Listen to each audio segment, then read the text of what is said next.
로이드 존스의 성경교리 강해에서 발자였습니다. 제26장 선지자이신 그리스도.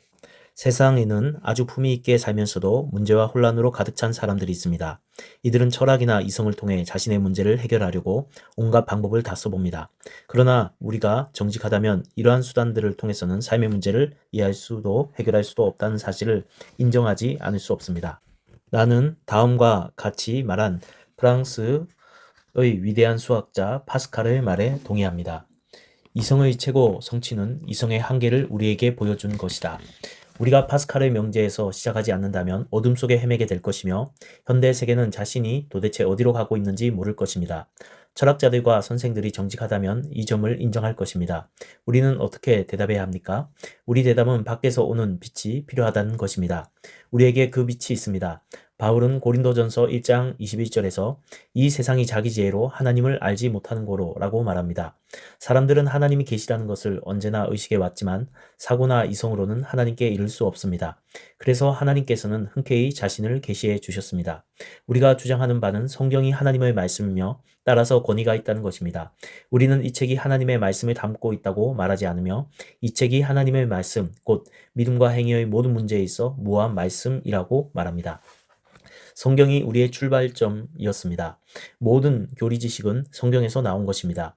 교리는 우리가 생각하는 것이 아니라 성경이 가르치는 것입니다. 이런 점을 명심하고 이제 모든 계시의 구심점인 주 예수 그리스도께로 다시 돌아가 보겠습니다. 지금까지 예수 그리스도의 인격을 살펴보았으니 이제 성경이 예수 그리스도의 사역에 대해 말하는 바를 살펴보도록 하겠습니다. 예수 그리스도의 인격을 먼저 다룬 것은 필연적이었습니다. 왜냐하면 예수 그리스도께서 누구신지 분명히 알기 전에는 그분의 일을 결코 이해할 수 없기 때문입니다. 복음서를 읽다 보면 이상하게도 제자들이 자신의 죽음에 대한 주님의 가르침을 이해하지 못하는 장면을 자주 보게 됩니다. 그들은 주님을 이해하지 못했으며 주님께서 다시 일어나시겠다는 말씀에 혼란스러워하고 어리둥절했습니다. 그들은 주님의 말씀을 알아듣지 못했습니다. 왜 그랬을까요? 주님께서는 죽으시기 직전에 이렇게 말씀하셨습니다. 내가 아직도 너희에게 이를 것이 많으나 지금은 너희가 감당치 못하리라. 그러나 진리의 성령이 오시면 그가 너희를 모든 진리 가운데로 인도하시리니 그가 자의로 말하지 않고 오직 듣는 것을 말하시며 장래의 일을 너희에게 알리시리라. 요한복음 16장 12절에서 13절. 왜 그들에게 당장 말씀하시지 않으셨습니까? 그것은 주 예수 그리스도의 인격, 곧 주 예수 그리스도께서 누구신지 알기 전에는 그분의 일을 이해하는 것은 사뭇 불가능하기 때문입니다. 실제로 제자들은 주 예수 그리스도께서 부활하신 후에야 그분의 일을 이해할 수 있었습니다. 예수 그리스도께서 누구신지, 곧 예수 그리스도의 인격을 이해할 때에만 이제 살펴보려는 우리 주 예수 그리스도의 죽음과 속죄의 교리를 이해할 수 있습니다. 이제 그리스도의 일에 대해 살펴보겠습니다. 성경은 너무나 많은 곳에서 그리스도의 일을 정의합니다. 그리스도께서는 우리를 하나님과 화목시키기 위해서 세상에 오셨습니다. 우리는 타락과 그 결과에 대한 교리에서 두 가지가 필요하다는 점을 지적했습니다. 첫째는 하나님께 대한 화목이며 둘째는 우리가 아담과 더불어 타락하기 전 상태로의 회복입니다. 따라서 주 예수 그리스도의 일은 화목과 회복의 일입니다. 주 예수 그리스도께서는 이 일을 위해 특별히 그리고 일부러 세상에 오셨습니다. 바울은 디모데전서 2장 5절에서 하나님은 한 분이시요 또 하나님과 사람 사이의 중보도 한 분이시니 곧 사람이신 그리스도 예수라고 말했습니다. 그리스도의 직무에는 세 가지 역할이 있으며 이 셋은 언제나 인정되고 가르쳐져 왔습니다. 그리스도께서는 선지자요 제사장이요 왕이시기에 우리는 세 부분 모두 그리스도를 살펴보아야 합니다. 물론 세 직무 모두는 동시에 이루어집니다. 우리는 이제 그리스도께서 세 가지 역할을 수행해야만 하는 이유를 살펴볼 것입니다. 우리에게 선지자가 필요합니다. 죄에 대한 무지로부터 해방되어야 하기 때문입니다. 타락과 그 결과에 대한 교리를 살펴볼 때 인간이 무지의 상태에 빠졌다는 것을 보았습니다. 사도 바울은 인간이 죄에 매여 헤매는 상태를 구체적으로 표현합니다. 그러므로 내가 이것을 말하며 주 안에서 증거하노니 이제부터는 이방인이 그 마음에 험한 것으로 행함같이 너희는 행하지 말라. 저희 총명이 어두워지고 저희 가운데 있는 무지함과 저희 마음이 굳어짐으로 말미암아 하나님의 생명에서 떠나 있도다. 에베소서 4장 17절에서 18절. 이사야서 9장 2절은 이렇게 말합니다. 흑암에 행하던 백성이 큰 빛을 보고 앞으로 보겠지만 이런 모습들은 끝이 없습니다. 그리스도는 선지자이십니다. 우리가 죄의 무지로부터 해방되어야 하기 때문입니다. 그러나 우리는 또한 죄책감에서도 해방되어야 합니다. 그래서 우리에게는 제사장이 필요합니다. 죄책감 때문에 우리에게는 우리를 대신해서 하나님 앞에 설 수 있는 분이 필요합니다. 그리스도께서 이러한 제사장의 역할을 담당하셔야 합니다. 물론 우리는 죄의 지배로부터 해방되어야 합니다. 성경은 우리가 해방되었다고 말합니다. 우리는 흑암의 권세에서 그의 사랑의 아들의 나라로 옮겨졌습니다. 그리스도께서는 능력과 권세를 가진 왕의 역할을 담당할 때만 이렇게 하십니다.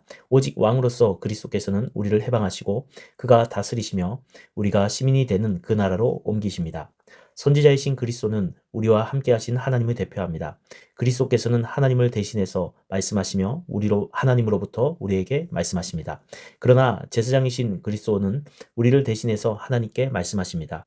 그리스도께서는 하나님과 함께 하는 우리를 대표하며 이 일도 마찬가지로 필수적입니다. 그리고 왕이신 그리스도는 새로운 인류를 대표하는 머리이십니다. 이제 성경이 선지자이신 예수 그리스도에 대해 뭐라고 말하는지 살펴보기로 하겠습니다. 선지자란 어떤 사람입니까? 구약에서 선지자는 하나님의 사람, 하나님의 사자, 하나님의 말씀을 받은 자로 나타납니다. 선지자는 하나님으로부터 받은 메시지를 다양한 방법으로 때로는 무아지경의 상태에서 전달합니다. 여기에는 여호와께서 내게 이르시매 꿈에 하나님이 내게 말씀하시기를과 같은 표현을 봅니다. 선지자들은 인간을 가르치고 깨우치기 위해 그들에게 전달해야 할 메시지를 하나님으로부터 받은 사람입니다. 우리 주 예수 그리스도께서 선지자라는 사실을 보여주는 성경의 몇몇 증거를 살펴보기로 하겠습니다. 신명기 18장 15절은 이렇게 말합니다. 내 하나님 여호와께서 너희 중 내 형제 중에서 나와 같은 선지자 하나를 너를 위하여 일으키시리니 너희는 그를 들을지니라. 복음서에서는 그 선지자라는 말이 주 예수 그리스도에게 사용되는 것을 볼 수 있습니다. 주 예수 그리스도의 말씀을 듣고 그분의 이적을 본 사람들은 이는 참으로 세상에 오실 그 선지자라고 말했습니다. 온 나라가 이 선지자 하나님의 말씀을 전하는 이 선생이 오기를 기다리고 있었습니다. 베드로는 사도행전 3장 19절에서 20절에서 그리스도에 대한 설교 중에 신명기 18장의 모세의 말을 언급하면서 또한 사무엘 때부터 오므로 말한 모든 선지자도 이때를 가리켜 말하였느니라고 합니다. 우리 주님께서는 자신이 선지자라고 직접 말씀하셨습니다. 누가복음 13장 33절에서 주님께서는 예루살렘에 가지 말라고 간청하는 몇몇 제자들에게 그러나 오늘과 내일과 모레는 내가 갈 길을 가야 하리니 선지자가 예루살렘 밖에서는 죽는 법이 없느니라고 대답하셨습니다. 요한복음에서 주님께서는 그가 가르치는 모든 것은 하나님께서 주신 것이라는 말씀을 되풀이하십니다. 내가 너희에게 이르는 말이 스스로 하는 것이 아니라.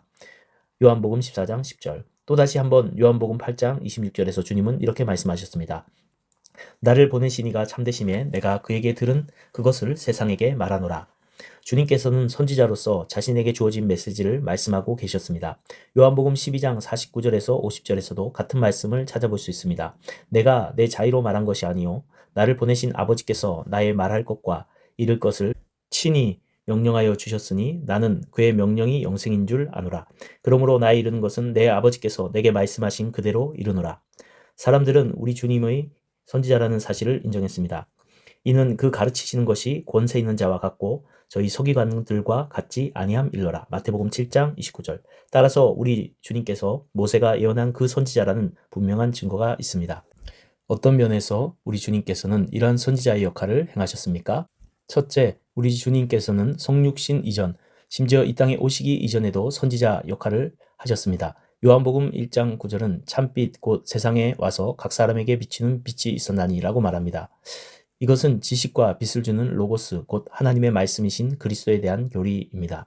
주 예수 그리스도께서 언약의 사자로 오신 이유 가운데 하나는 가르치고 교훈하며 경고하는 것이었습니다. 선지자들에게 주어진 모든 지식, 모든 빛과 교훈, 모든 능력은 그리스도로부터 온 것이었습니다. 사도 베드로는 그리스도 이전의 선지자들을 말하면서 이렇게 이야기합니다. 자기 속에 계신 그리스도의 영이 그 받으실 고난과 후에 받으실 영광을 미리 증거하여 어느 시 어느 때를 지시하는지 상고하니라. 베드로전서 1장 11절. 그리스도께서는 자신에 대해서조차 선지자들을 깨우치는 영이셨습니다. 선지자들이 예언을 할 때 그리스도께서는 선지자들을 가르치시는 그 선지자이셨습니다. 그분은 선지자들에게 메시지를 주셨습니다. 둘째, 그리스도께서는 또한 성육신 후에도 선지자인 자신에게 맡겨진 역할을 수행하셨습니다. 그리스도께서는 이렇게 말씀하셨습니다. 나는 세상의 빛이니 나를 따르는 자는 어둠에 다니지 아니하고 생명의 빛을 얻으리라. 요한복음 8장 12절. 빛이란 무엇입니까? 그리스도께서는 빛이시며 선지자이시며 가르치러 오신 분이십니다. 본래 하나님을 본 사람이 없으되 아버지 품속에 있는 독생하신 하나님이 나타내셨느니라. 요한복음 1장 18절. 그리스도께서는 빛을 비추시며 아무도 보지 못한 자신에 관한 지식과 가르침을 주셨습니다. 성자께서는 자신을 선포하고 계시하셨습니다. 그리스도께서는 이 땅에서 선지자로 어떻게 행동하셨습니까? 모든 가르침, 곧 하나님에 대한 가르침에서 선지자로 행동하셨습니다. 산상설교에서 율법을 해석하시면서 선지자로 행동하셨습니다. 하나님의 사랑, 하나님의 은혜로운 목적, 하나님의 성품과 인격에 대한 모든 말씀을 하시면서 선지자로 행동하셨습니다. 이 모든 것이 그리스도의 선지자의 역할의 일부분입니다. 무엇보다 그리스도께서 자신에 대해 말씀하셨습니다. 이 모든 것이 중요합니다. 그래서 나는 이 점을 강조합니다. 우리는 때때로 우리의 구원의 일부분이 우리 주님께서 주신 이런 지식을 받는 데 있다는 것을 잊어버리기 때문입니다. 이 복음이 우리에게 적용된다는 것을 깨달아야 하는 것도 바로 이 때문입니다. 그리스도께서 가르치신 모든 것이 우리에게 적용됩니다. 복음은 그리스도인과 그들의 삶에 중요합니다. 그리스도께서 자신의 삶과 본을 통해 우리를 가르치셨습니다. 나를 본 자는 아버지를 보았거늘. 요한복음 14장 9절. 그리스도께서는 사실 이렇게 말씀하셨습니다. 내 일이 보여주지 않느냐? 빌립아, 내가 나를 알지 못하느냐? 그리스도께서는 너희가 나를 보기만 하면 하나님을 알게 될 것이라고 말씀하십니다. 베드로가 베드로전서 2장 21절에서 22절에서 이렇게 말합니다. 그리스도도 너희를 위하여 고난을 받으사 너희에게 본을 끼쳐 그 자취를 따라오게 하려 하셨느니라. 저는 죄를 범치 아니하시고 그 입에 괴사도 없으시며 그리스도께서 우리가 본받아 따르며 살아야 할 자신의 사랑과 오래 참음과 다른 모든 속성을 보여주시면서 우리에게 본을 남기셨습니다. 계속해서 우리 주 예수 그리스도께서 승천 후 곧 이 땅을 떠나 천국으로 돌아가신 후에도 선지자 역할을 어떻게 수행하셨는지 보겠습니다. 그리스도께서는 성령을 통해 말씀하시겠다고 하셨습니다. 성령은 스스로 또는 자신에 대해 말씀하시지 않습니다. 성령께서는 말씀해야 할 것을 들으십니다. 그리스도께서는 성령을 보내셔서 가르치실 것입니다. 성자께서 스스로 말하지 않고 성부께서 주신 것을 말하듯 성령도 우리 주님께서 지시하시는 것을 말합니다.